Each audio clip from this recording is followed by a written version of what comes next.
And when that happened, I was like, what? Because Yeah. they're like, and nothing would ever be the same in an hour. And I was like, what do you mean in an hour? And then it happened and I was like, okay, what's left? What else do I do?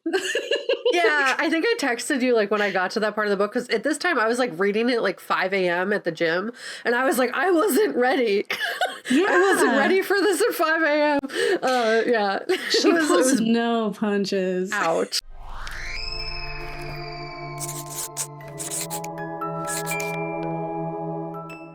Hi, I'm Gabe. And I'm Kay. And we're the Ghouls Next Door. Talking about spooky stuff.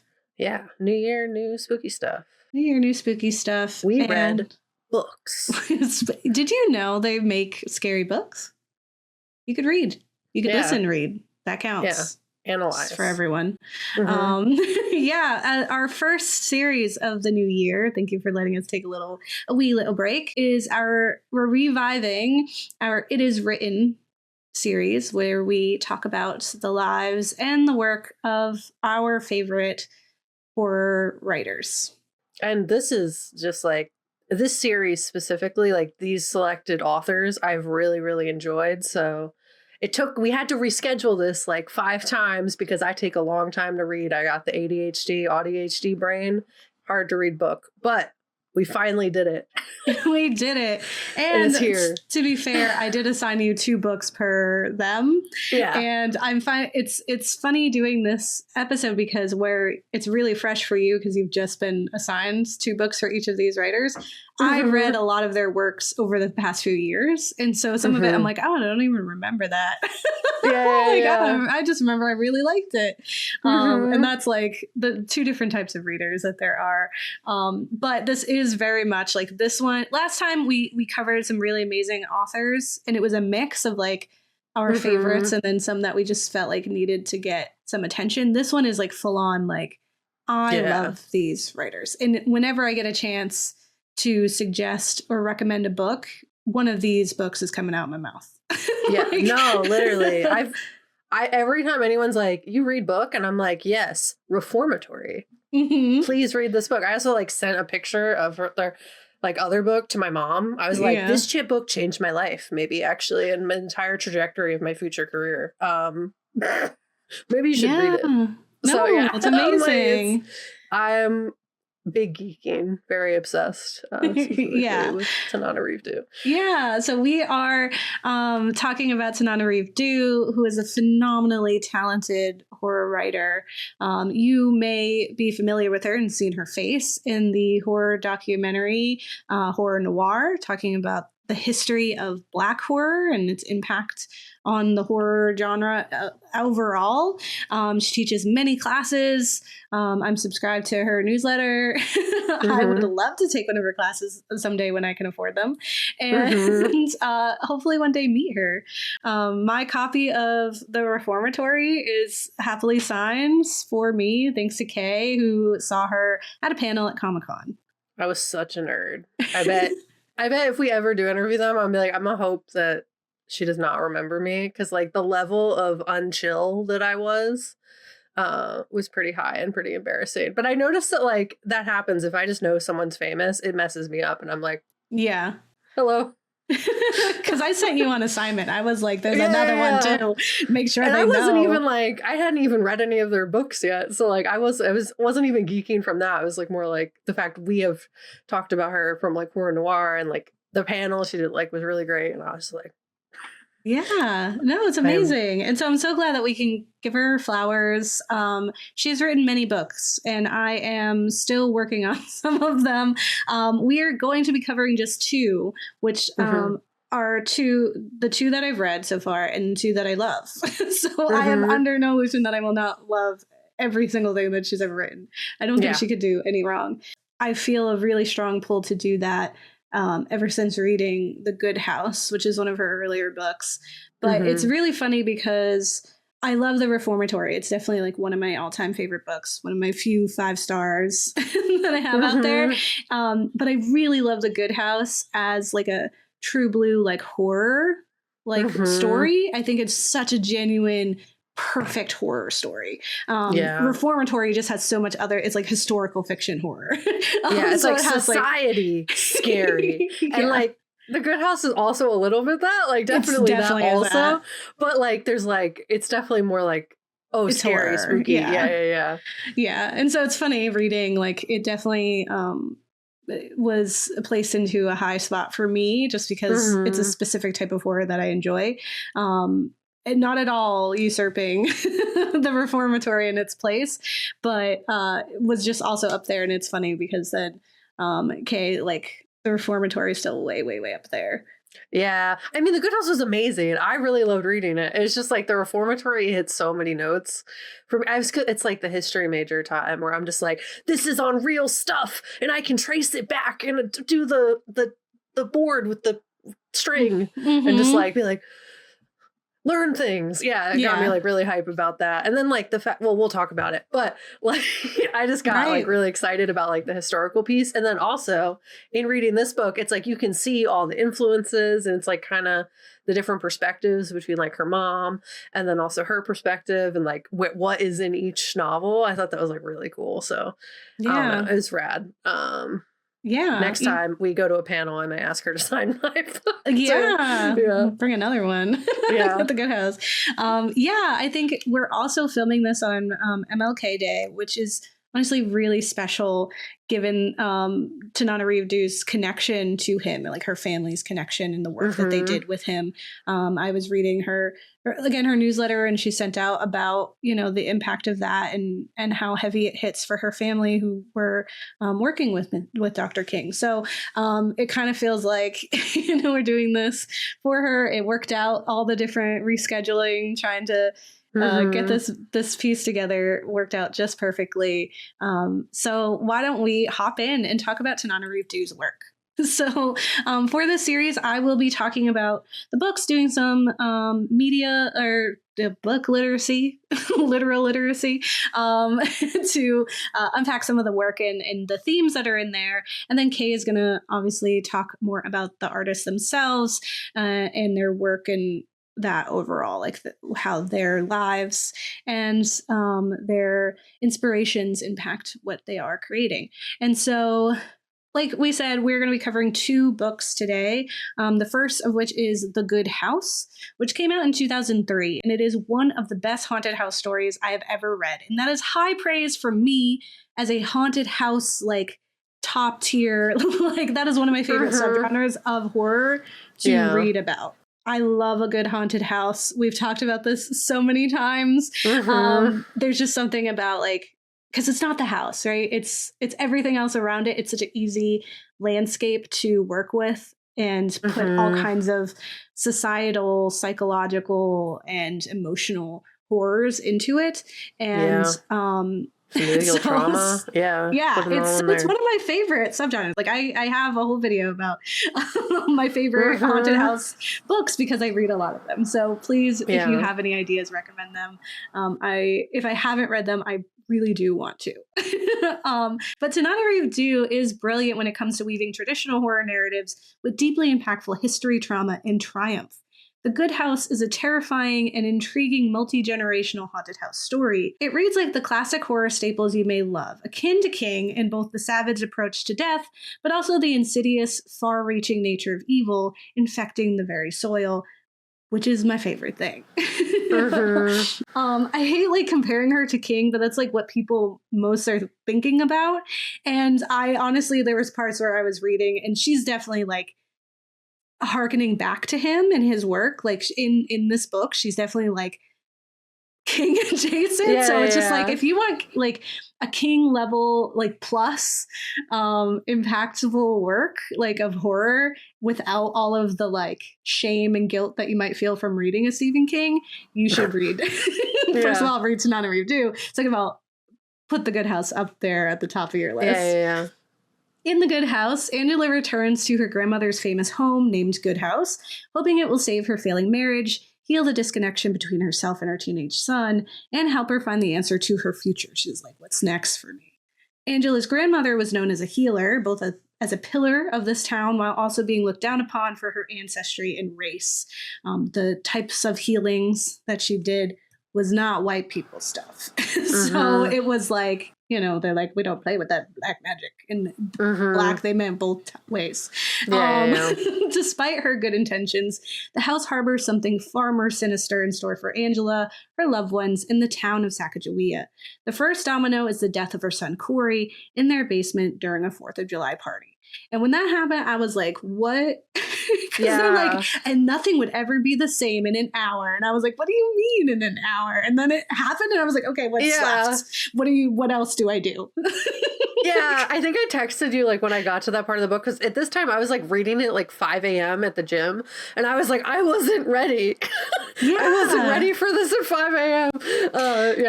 She was no punches. Ouch. But like so good, just ouch. And it's like that, like that's like the beginning. That's like chapter 1. It's like, ow. Yeah. And then she's like, okay. I'm like, why is this guy doing this? Yeah, like, you know, settle like in. Throughout. It's so stress. It's so stress. So 2 years after this devastating event, Angela returns to Good House in hopes of putting her grief, history, and the home to rest. She's like, let's just wrap it up. We got trauma, all kinds in here. Since Corey's passing, many other deaths have plagued the town, surprise, and it's a landslide of tragedy that grows more frequent and savage in her return. So she comes in and they're like, people been dying, girl. And she's like, oh, cool. She works to link her grandmother's past, the history of the land, and the activities of her son before his death to the horrors of today, revealing a deep evil thriving on the pain. She works to unravel the tangled web that infected generations of her family. Here's the review of The Good House. So this is the second book that I've read by Due, and while I was already hooked by The Reformatory, that desire was kicked into high gear after reading The Good House. Due paints a vivid picture of Sacagawea, a land drenched in oppression, hate, and pain that's desperately trying to distance itself from that history. Each character feels rich and complicated, and I was emotionally devastated by nearly every death. Each one felt unfair and brutal, and the true nature of death that we don't always see in horror novels with such a high body count. Like, people are dropping like flies and every single person hurt. And as the bodies pile up and readers understand that no one is safe, it feels truly helpless, which is like peak horror. You know, it is a heftier book, nearly 600 pages, and it takes a bit of time to adjust to the storytelling because you're letting the plot slowly reveal itself, and it's entirely worth the wait, though. There's a slow peppering in of these lives and experiences, bouncing between time and characters. So we're switching points of view and where we are in time, which allows us to get a little bit more comfortable with them and their impending doom. Everybody's doom. Everyone is so real. I was like, these are real people I would meet out on the street.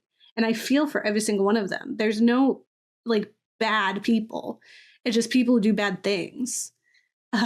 So Due creates vivid, realistic characters that have me in my feeling. Every decision by these characters feels relatable, and while frustrating at times, still incredibly believable.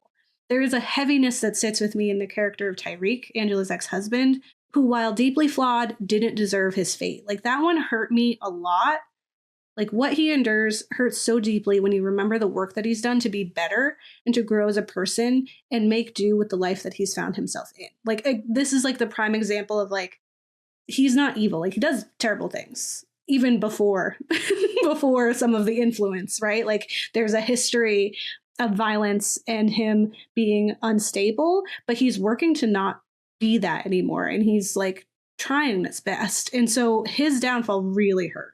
Angela's teenage son Corey is believable in his snobby youth. I was like, boy.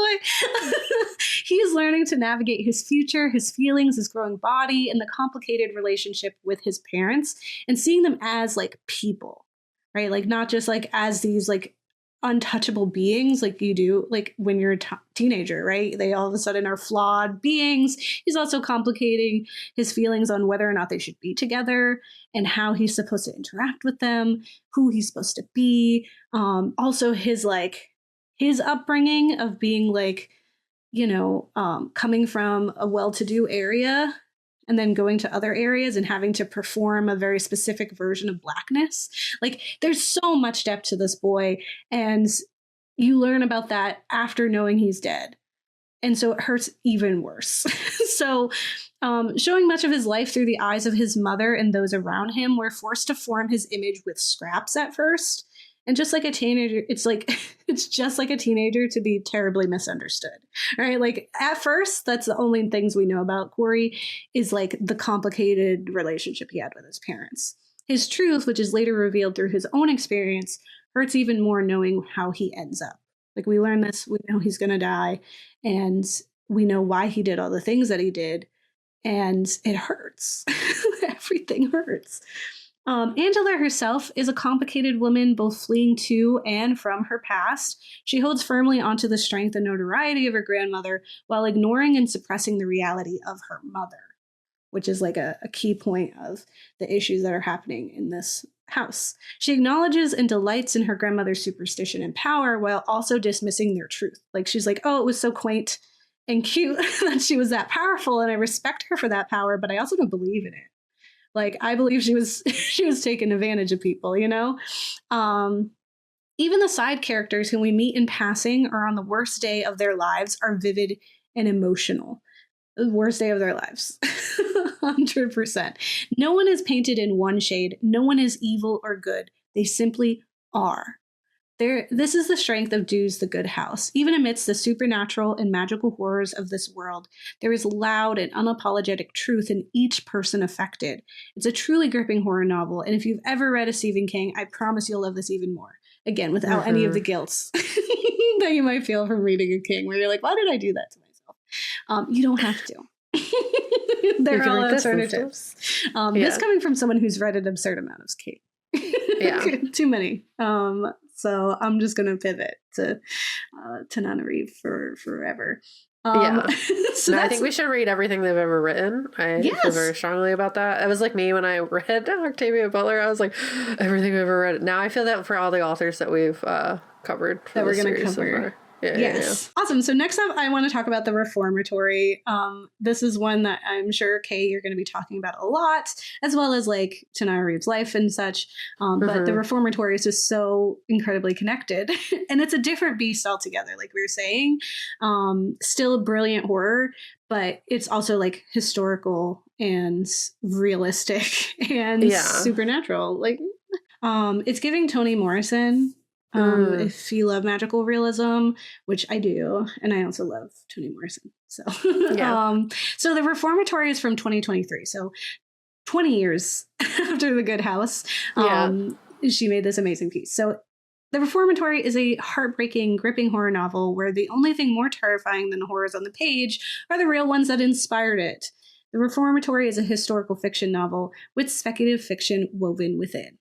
Set during Jim Crow in Florida, of all places, the Reformatory follows Robert Stevens Jr. after he's sent to a reform school, well known even at the time for being a death sentence of horrors, racism, and injustice, which you could say about the entire state of Florida right now. Still. Yeah. Florida has a long history of and continues to do. As a reformed Floridian, myself, I could vouch for such a horror. Due introduce us to siblings Robbie Stevens and his older sister Gloria as they try to navigate the complicated world as glorified orphans because their father is off fighting for freedom elsewhere. He had to take off for safety and times.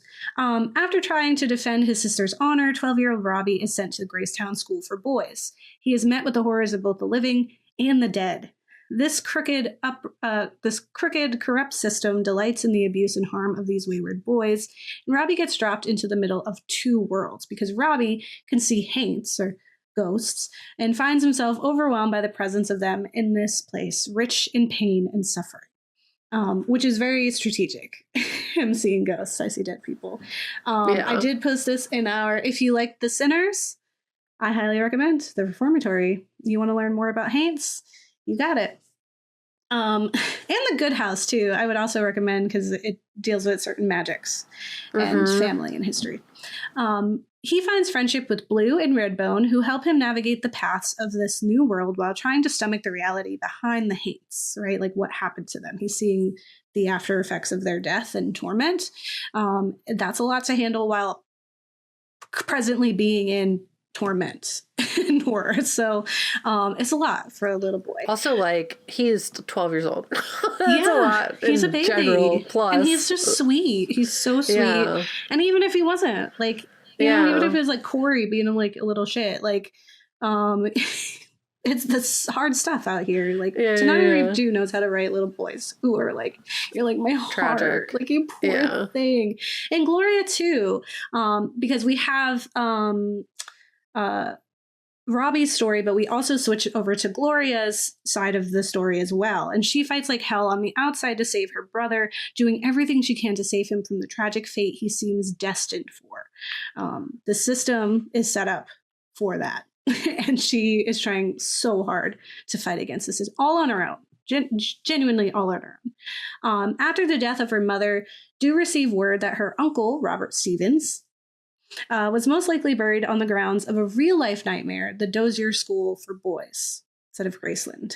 Right? This reform school was a site of abuse and scandal, covered up and denied for years, for its entirety of it existing and the years after it. After receiving this news, learning for the first time about not only the tragic death of this relative, but also of his existence. She didn't even know he was real. Like, she didn't know she had an uncle. So Due sought to uncover the full truth of his life. She traveled to the small panhandle town in Florida where the school had been. And Due shared thoughts on the visit, saying, "It was really almost as if history was trapped on that site. I couldn't imagine what it would be like to be a child at this hell house." Another good haunted house horror. Moved by the heaviness she felt in the space, she sought to share the history with others, while being mindful of the pain resurrecting this history could invoke on the generations still affected by the losses. Like, she was just learning about, you know, her uncle dying, but her mom had just died. Like, people were still alive that knew people who had been there. The same way it's like people still know the people they've lost who were, you know, marching with MLK. Like, that's not that long ago, buddy.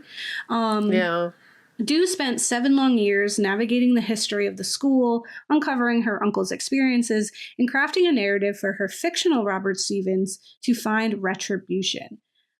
She said, "When we're writing about difficult times in history, the line between trauma porn and honoring the past can be very thin. And while conscious of this delicate balance, Due holds no punches." So I think, like, still very conscious of the fact that this could be triggering and harmful, but also being like, it's the reality of the situation. Like, we can still share it and be truthful. Death looms over the characters, and through Robbie's sixth sense, we're able to experience the horrors from a distance as they replay from the past. It's a heavy story that you won't be able to put down, desperate to see these siblings united and healthy, but to also see the end of this corrupt place. It becomes more about Robbie and Gloria than as you're learning more about the boys that were affected in this reformatory. I do think, like, having the Haints is how we're like, we watch it from afar. It's already happened. So it's not as, I think it softens some of the horrors there. That, like, history is, you know, we can do that all the time. Like, we look back, we read about those horrors, and it doesn't feel as triggering sometimes. And it's like some awful stuff is definitely still happening, but there's I won't want to spoil the book, but, like, you know, there's positive things that happen. Yes. Yeah. Yeah. I mean, I think, like, Tananarive Due crafted an alternate history for this. So through Robbie's story, we're offered an alternative world where Due's uncle Robert is saved, his life no longer buried as a dark secret, and instead the truth behind his suffering is brought into the light. It feels very personal in that way of, like, here's what could have happened. I'm giving him a different ending where I don't find out about him, you know, years later, but instead he got out, he got to be free. Readers can get insider glimpses into the system set on utilizing and abusing Black bodies, and impoverished white ones too. Robbie's Jewish social worker says as much, saying, "That place pays the county a good sum for every boy sent there. So you've just been sold. Never forget that. They don't want to send you home." The placement of his social worker being Jewish is also important because he references and has, like, a lot of fear around the Holocaust and some of the prejudice that comes with that as well. which was, relevant at the time. So very helpful. Through Gloria's side of the story, Due reveals a society and system that makes something as horrifying as a reformatory possible. Gloria fights against the legal system, intent on putting an innocent, sweet boy away for butting against the status quo, because he had the audacity to stand up. The McCormicks, the family responsible for Robbie's institutionalization, has a history of benefiting from injustice, the slavery of the past, and the book's present, Jim Crow. They're benefiting. That's how they got wealth, was slavery, and then modern day slavery is how they're keeping that wealth and growing it. Due's Gracetown is rich with historical truths. Nothing exists without meaning. Queer characters, the Klan, lynching trees, Jewish social workers, segregated fishing spots, their father's flight to Chicago, union busting, and more. Due did her due diligence. Cute. Tananarive Due diligence. And while this was the longest she'd ever worked on a book, each piece of research is worth it. The Reformatory and Gracetown, both a vivid representation of a toxic, insidious American history that's too easily ignored. As Gloria and Robbie's guardian explains in the book, we got a sickness here in Gracetown, Gloria. Maybe at the Reformatory, worst of all, a blood sickness, too much killing and dying. Too many restless spirits, angry spirits. Maybe it's a curse on us, a town named for grace that don't act like no godly place. And looking back on the history that inspired this thinly veiled fictional novel, we can admit that America is one such ungodly place. Right? It's a fiction in so much as like she couldn't be like I was there, Yeah. And who's to say, like, these ghosts are definitely real. So stories like this one, crafted in a digestible, thought-provoking way, and with the immense care and consideration of Due, is one step towards reparations. It gets people closer to acknowledging the truth of the horrors that have happened so that we can then move on to the next thing. So the Reformatory and the Good House are invitations from Due, asking us to open the doors to the past, to look them in the eye so we can confront the horrors that have been rooted in our soil all this time, festering and feeding off the pain of our history. Only once we face those truths can we move forward towards healing. And it's kind of like what I've been seeing a lot online, where it's like what we're seeing right now is not just what happened in Nazi Germany. And America has such a long history of this, like through, slavery, and then also like slave catchers and stuff like that. Like, what they're doing now is very much reminiscent of what they've already done historically. It's not that they're pulling from Nazi Germany. Actually, Nazi Germany learned from us. We have a long history of doing messed up stuff. Right. And there's Ghouls for that too. Yeah. So yeah, it's just like, it's talking about stuff that is very real and has happened. And there's not enough space for people to tell their stories. And like, that's a lot of, I'll get like into it, but like why she writes, is that like there's lots of space for other people to tell their stories. And oftentimes the true history of the, Black experience, Indigenous experience, is like entirely erased by the powers that be who benefit from its erasure. So the Reformatory is rad, ultimately. Yes. It says a lot of great stuff that you should learn about. And then hopefully I'll have short videos that we'll be sharing out about some of that history as well. But let's get into Tananarive Due. Tananarive Due, according to the bio on her website, is an award-winning author who teaches Black horror and Afrofuturism at UCLA. For more than 20 years, she has been a leading voice in Black speculative fiction, and through this work, she's won a lot of awards, so I'm going to list some of them. The American Book Award, an NAACP Image Award, the British Fantasy Award, and with this, her work has also been included in Best of the Year anthologies. She has written many books, two of which we have discussed in this episode, The Reformatory and The Good House, and I mean, honestly, we probably could have spent like the entire episode just talking about those books, but we're going to give you some history too. We got to talk about the author as well.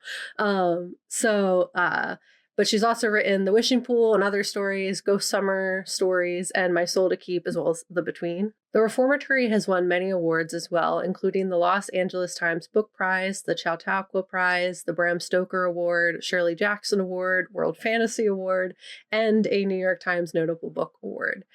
She has also written a book with her late mother, the civil rights activist Patricia Stevens Due, called Freedom in the Family, a Mother-Daughter Memoir of the Fight for Civil Rights. And it's a really inspiring educational book. And I'm most of the way through and recommend giving that a read too if you like her fiction titles, because it gives you so much context. One, for like why Tananarive writes, but also like the familial history that like you pick up heavy when you're reading like the Reformatory and the Good House. Like you kind of like see the perspectives of her and then her mother and then also like the history that she's pulling from. And the fact that like she has this whole book dedicated to like all that history that is now, you know, preserved forever. Like it's kind of like a dream, to be honest, to like be able to write something like this and preserve like the legacy and stories. Like I wish I got to do that with my grandpa. Like it's like really cool. So highly recommend. And I'll read some passages from it when we get down there.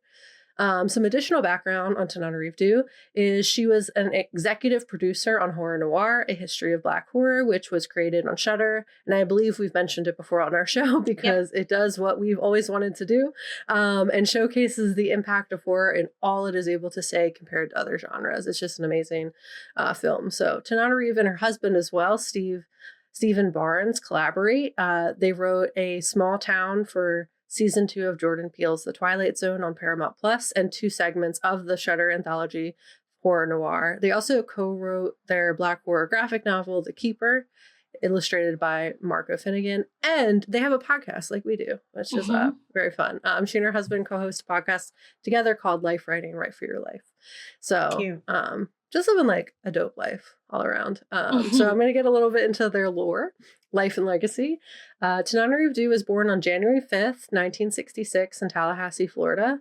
Their birthday was recent, so happy belated birthday. She spent much of her life in Florida in different areas and looked up to her parents and their activism. In her youth, she was immediately impacted by like Florida racism as her parents tried to find her a Montessori preschool to attend and was met with a whites only at each attempt in like 1966. And this was post Brown versus Board of Education that actually passed while her mother was like in high school. But her mother never got to see the benefit of it until, you know, Tananarive and her other daughters were growing up. But private schools essentially did not have to follow the same rules as public ones. So when moving to Miami, they ended up in a predominantly white suburban area where they experienced racism even more from their neighbors. But Tananarive and her sisters ended up attending a private school called the Horizon School for Gifted Children at the recommendation of Nancy Adams, a friend of their mother's from the civil rights movement. So that comes into play a lot. Like her mom was doing both her parents were doing a lot of like amazing things, and like the influence of that trickled down into a lot of like Tananarive's like life experiences and like doors that were opened and like granted her a lot of connections for access to space that unfortunately, Florida being racist as heck, a lot of Black families did not get to experience. The impact of being in a predominantly white area might have been worse if not for the consistent effort of her parents to educate them outside of school too. Her mother made sure that they knew who they were and about history. Her house was filled with books, and Tananarive loved to read, unsurprising since she is a writer. She actually switched to a public school after, it's ironically, like her family every year would have birthday celebrations for Martin Luther King. That was a part of like the extracurricular things that their parents are trying to instill, but like in going to this private school, she was still very impacted by like her white peers and their bad opinions. And so essentially came home and was like, Martin Luther King was a troublemaker. And then her mother was like, absolutely not. We're going away from the school. We're going to go to a new school. It's done. So they decided, well, the Horizon School was great academically. The whiteness and isolation of it wasn't. So they moved back to public schools, which Tananarive describes in the book as also being isolating, but in a different way. And they went to R.R. Motton Elementary School, where she struggled socially because other kids didn't like how she spoke. Even other teachers gave her a hard time. But this is when she really started to become politicized. Seeing like both worlds, essentially, like really showed her like, oh, the world has like messed up stuff. And then also like the people who are doing the messed up stuff are ignorant. So like she describes like feeling bad for them because they just weren't smart. Like they didn't have the parents that she had and like the upbringing that she had. Like it's kind of like a Corey opinions. Yeah. Yeah, she was like writing Corey as herself. So this is when she started to become politicized and wrote poetry about the experiences she was facing. And she won a lot of awards for her poetry throughout her youth. And from this point on, her activism took flight. I mean, she was like always activist-y because her parents were activists. So she was always going with them to things. But this is like when she really started to like understand and grasp because she was getting older. She became actively involved in the NAACP, like junior league essentially, and accompanied her parents to protests. Their childhood had already been that inherently. But the older they got, the more involved she became with her sisters in the activism. And she helped call for people to vote, joined her family as they protested, worked with the NAACP, and wrote letters and worked with political officials and more.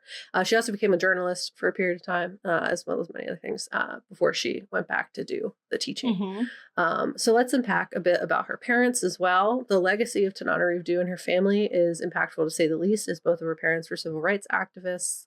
Her mother, Patricia Stevens Due, was part of the student sit-in movement and was known for leading the landmark jail-in with her sister, Priscilla Stevens. And during the sit-in movement, people were often arrested and then would pay a fine, essentially, to avoid arrest, which, like, from, like, the public standpoint, you're still paying a fine. That's, like, a problem. You should be able to eat at a lunch counter. But, like, the lack of arrest from it, like, got less outrage, if that makes sense. So rarely would you serve a 29 or 49-day jail sentence for sitting at a lunch counter. But Patricia Stevens Due, along with her sister, took the jail time as a protest. And this ended up being extremely impactful and brought national attention to their movement. The impact of the knowledge that 2 Black women were arrested and jailed for 49 days because they sat at a lunch counter inspired other activists to fight back. And like they were like fighting while they were in there. Like basically they were like, don't give up. I think Martin Luther King wrote her a letter. Like, you know, like it was like a big deal. And then essentially they never stopped the activism from there. So Tananarive's father, John Dorsey Due Jr., worked with Martin Luther King Jr. as a civil rights attorney in St. Augustine, Florida, where Dr. King and hundreds of protesters were arrested. So big history makers in their family. And it's like really interesting in the book too, because they were sitting on the board to like help influence textbooks in Florida. And in the civil rights section of the textbook, there was nothing about the civil rights movement in Florida. And she's like, why? Like, what do you, then they're like, nothing happened here. And it's like, I was there. People have never recovered from it. Like the amount of impact that that movement had was exponential. And the fact that like, they don't even include a segment of it in the textbooks, like just really showcases why she needed to write this book with her mom.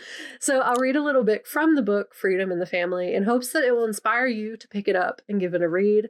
But the first page gets right to the point and is inspiring as fuck. So Patricia Stevens Due says, there are so many misconceptions today about the civil rights movement. People think Black people were a united front in the old days and with everyone marching and holding hands. Well, that's not true. If only it had been that easy. Just like today in cities and towns across the South, there were always a select few who lit fires and went to the meetings, and eventually others followed. Dr. Martin Luther King Jr. wasn't the only one fighting the fires. He had a lot of influence, but he was just one man. It concerns me when people say, or when I hear people say, if only we had Dr. Martin Luther King Jr. today, as if we were helpless without him. I wish we had Dr. King today too, but Dr. King did not create the movement. There were hundreds of thousands of ordinary people who did extraordinary things. Daily heroism went unrewarded and unrecorded. Some heroes were children, some were retired.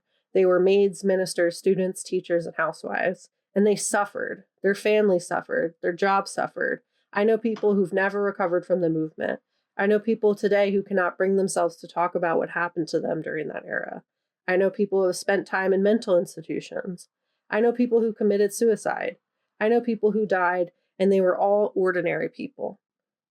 So, and this is where they mentioned like sitting in the textbook for committee for school children, and they were like, there was no civil rights movement in Tallahassee. And she was like, I was there. There was. Like, what are you talking about? So that's just like the first page. And it gets even better from there. So I highly recommend. And it's just like, I think it's like really inspiring, especially like right now. the world is on fire, and it has been. But like the fact that like it's ordinary people, and people are like, we need a hero, we need a voice that's going to unite everybody to lead the charge. But it's like regular people doing brave things that lead to that, and at great cost to themselves. Like it's not going to be necessarily in the history books unless you write a book about it. Mm-hmm. It'll be like unthanked work, but it still needs to be done. So, and I'll continue. So her mother, Patricia Stevens Due, was born in 1939 to Lottie Mae Powell and Horace Walter Stevens. Their names might sound familiar if you've read The Reformatory. Patricia's father was run out of town because both white and black patrons visited his nightclub, and the local white powers would not tolerate mixing. He was a chef and a tap dancer, and although Patricia's parents did not stay together, her mother always spoke really highly of his talents. Essentially, he had to flee. And then he did come back and like lived in Miami. But he lived with she lived with her grandmother for a few years, so it kind of went along with her brother and sister. So it's like kind of Gloria, Robert with Miss Lottie. So her mother remarried, marrying Emma Hamilton, apparently from the Hamilton family, like the literal Alexander Hamilton descendants.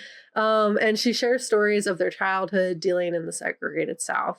A line from the book that really hit me, which I think feels especially potent right now, is when Patricia was talking to her own mother while sitting in jail. Her mother asked her and her sister if they really wanted to do this, like be in jail, serve this sentence. Because one, her sister had like health problems too. Like it was dangerous for them. And Patricia responded, "Mother, if your generation had done this, we would not have to do it now. It's time for us all to be free." And the mother responded with, "Well then, girls, you have to do what you have to do." All the work Patricia Stevens Due and John Dorsey Due put in during the civil rights movement paved the way for the world Tananarive and her sisters grew up in, the spaces they were able to occupy that her parents would have been shunned from. Racism was still everywhere, granted. But doors were opened more than any other generation previously. And, I highly recommend checking out the rest of the book, as it provides all of that history that is often forgotten. And I'll touch on kind of what motivated Tananarive Due to write in general, because that's also like a really powerful story. So I'm pulling some stuff from some interviews as well as just more from the book. Although I hope that one day we will get a chance to interview Tananarive Due ourselves. She has been interviewed before, so I'm pulling some content from those interviews here and then combining that with some stuff from the book. So in an interview on horror.org titled Black Heritage and Horror, an interview with Tananarive Due, they unpack what inspired Tananarive Due to start writing in the first place. So she says, "I've always been a writer. One of my earliest memories is folding white paper in half, drawing stick figures with captions, and titling the book Baby Bobby on the back. I wrote Baby Bobby is a book about a baby. The author is Tananarive Due. I spelled a bunch of words wrong, but boom, I came into this world understanding that I was a writer." And in the book, Freedom in the Family, she also discusses how she came to love writing, in that it was a way to translate her emotions about the injustices of the world, as well as convey them to others. An activist herself, she would often work alongside her mother to fight against offensive representations of Black culture and oppression. So in chapter 6, she wrote of an experience with a car dealer who painted an offensive mural on the side of their building. And this experience didn't go how she had hoped, and was her first time arguing against this kind of representation by herself. Like her mom didn't sit in the room with her. She was her by herself, approaching this man. And the experience didn't go how she was hoped. And essentially the man refused to take down the mural, and she left the interaction frustrated with the experience, along with a few others mentioned throughout the book. And she was feeling kind of insecure about her role as an activist. Essentially her mother set this tone, and she had wanted to kind of follow in her footsteps, but she realized she needed to do it a different way. So she wrote, "By then, I really understood better what my place in life would be. I was not the firebrand who could confront anyone with ease like my mother. I also did not live in the realm of philosophy, sociology, and law like my father. I was a writer. I could escape through writing. I could teach through writing. I could air shared emotions through writing. I could tell people what had happened, exactly how it happened, through writing. As long as I could write, people would know." Which is true. Now they know about the reformatory. Yeah. And there's like also like another section in the book that was really interesting where she was like talking about like kind of what influenced her a little bit to, you know, really teach and like do the history as well, is that she went to like a Holocaust museum and was very impacted emotionally by it. And just like the fact that like there were museums where they made children go and like learn about this, and like people would sit in the hot sun to listen to this person talk, and then like thinking about like how there wasn't really that, at least like where she was during her childhood, to tell the stories, and like even listening to like what her mom was saying, whereas like people were heavily impacted by it, like never recovered, and like were too scared, or like some people were too scared to even talk about it afterwards because it was so harmful to them, like emotionally and psychologically.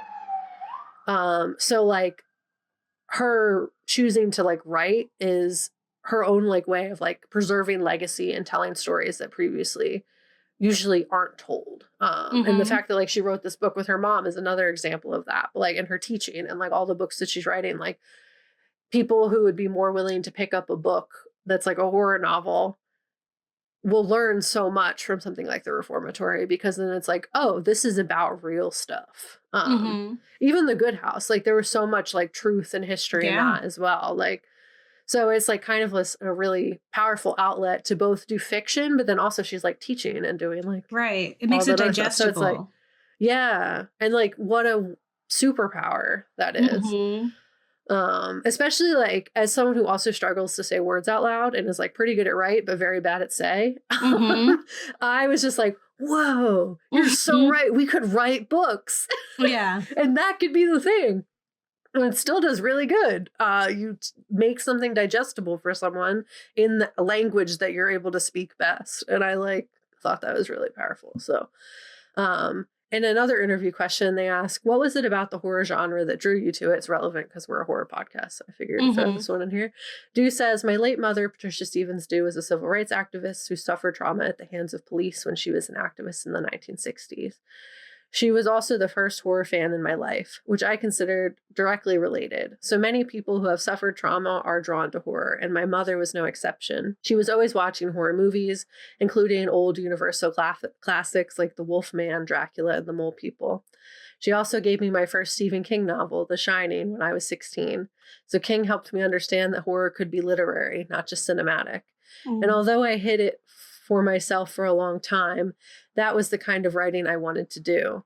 And when I say hid it, that's because I didn't understand until I was out of college that I hadn't given myself permission to write horror as a Black woman. And then as the next question, do you make a conscious effort to include African diaspora characters and themes in your writing? And if so, what do you want to portray? So Due responds, I would have to say that the effort was conscious.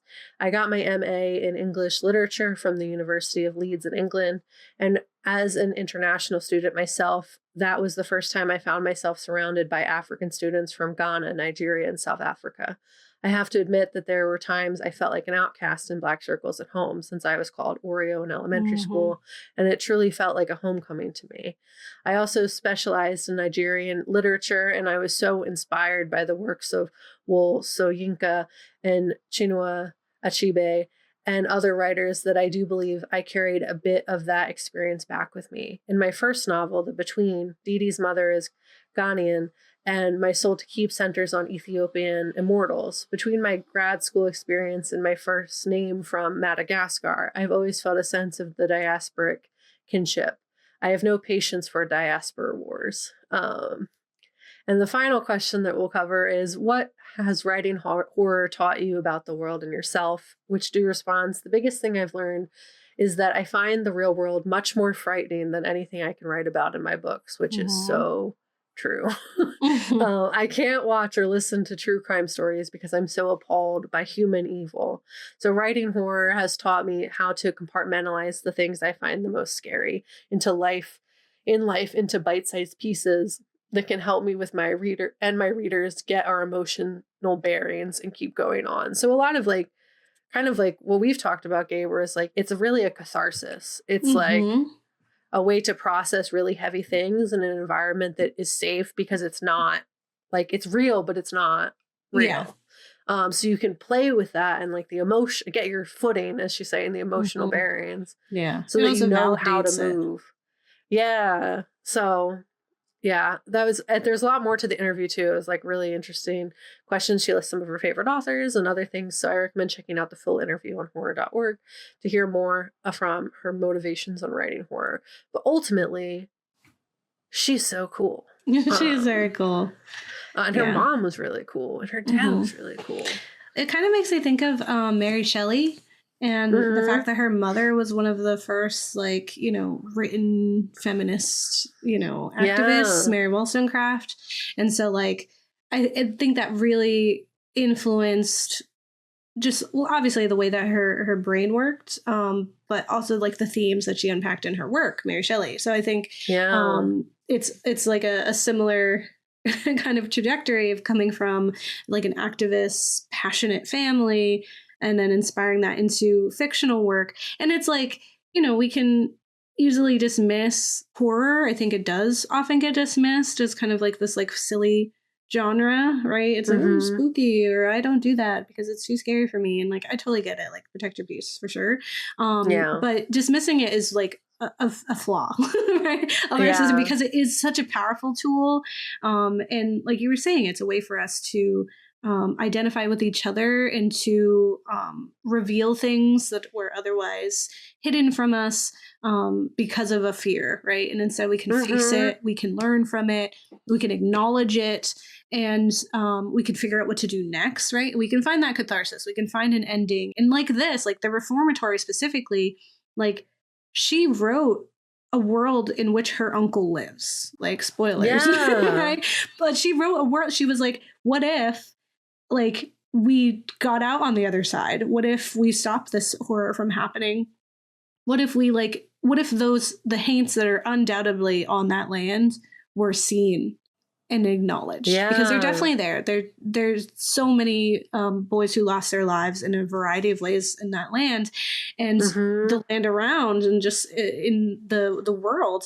And so she wrote this way, like it's healing in that way. And I think the same thing for the Good House. You know, such a playbook for healing. Yeah, like talking about like books like model what you want to see in the world, where it's like there's so much awful in the story, but it gives you a framework on how to heal from it, which is what we need, considering that is what America is. Right. It's what humanity is a lot of the times too, unfortunately. Like, but specifically thinking of like Florida in America, like, and the horrors of that. And like, you have to look at what that is so you can heal from it. And like, a lot of that's going to be really horrific and upsetting and painful and feel like what you were describing, like but it's real. So it's not, but it's like you're torturing yourself in learning about it. But then you also get to present a world where we heal from that as like that's really, there's a happy ending. And we don't always get that in real life. So that's just rad. And in horror, you know? Like we don't always get it in horror. And that's something that I appreciate too. Like that might be a negative for some people reading like The Good House. But there's a happy ending. You know, it's heavy, it's scary, and I won't tell you what happens. But there was points where like it got so upsetting that I was like, okay, we have to come out the other side. Like something has to happen because I can't be left like this. And I trusted you to not leave me like that.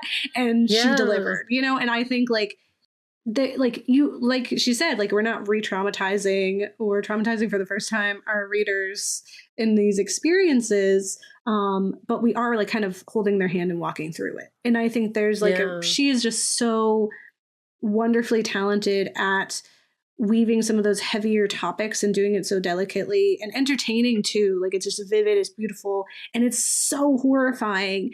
But in the way that like in the parts of horror that I love, which is when you're like, it's not for like shock factor, you know, it's not just like gore and unnecessary violence.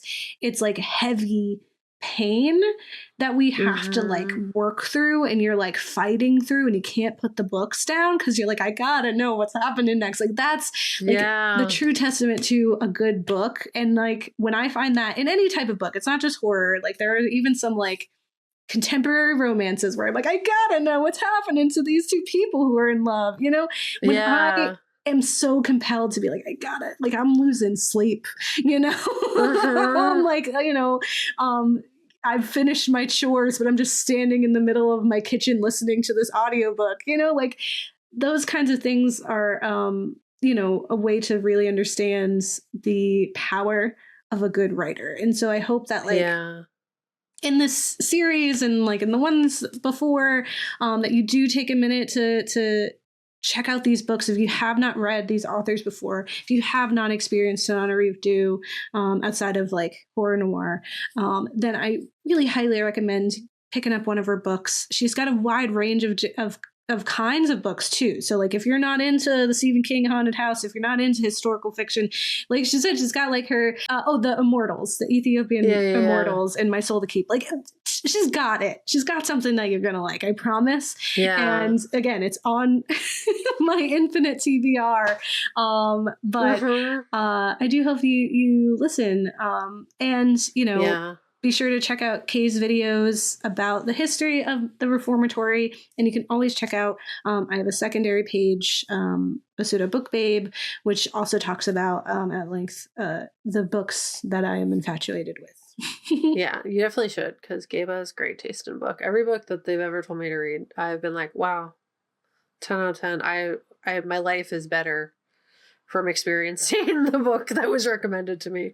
Also, just like a nice little kudos to the Good House too, is like, it was amazing that as horrifying and like scary as the magic was, that like it was never like demonized. It was like, you didn't learn it. You could have learned this and like gotten the stuff. Yeah. And like, like history lost to families across time. Like, and like the fact of the ring and like how that like, yeah, and that they thought they were protecting her, but by keeping her history from her was actually causing her harm. Yeah. And it wasn't until she had to acknowledge that power and the history and like, there's I agree. I think there's, that's something that I really, really loved about it. And I felt like they were so realistic. I was like, of course she feels this way. Like what a complicated history. This house holds both like her happiest memories and like her least, like her worst nightmares, you know? And that's like, that's life, right? Like we grow up in places and that's what they are. So I recommend, please let us know what you think about Tananarive Due, what books are your favorite, what we should put at the top of our TBR. If there are other authors, we're going to be covering 3 more in this series. And so, you know, you're going to love them. And you'll let us know what you think about their books and what your favorites are. But as always, like and subscribe, leave a comment, and don't get married. Delete your kids. Yeah. Fun fact, we're both married now. Not to each other. But Kay's married now. I am. We did it. No. Yeah, we did it. We got married. We don't have the kids to be eaten yet, but we did do it. My name's much cooler now. So. All right. Bye. Bye. Legacy, man. Yeah, no, literally.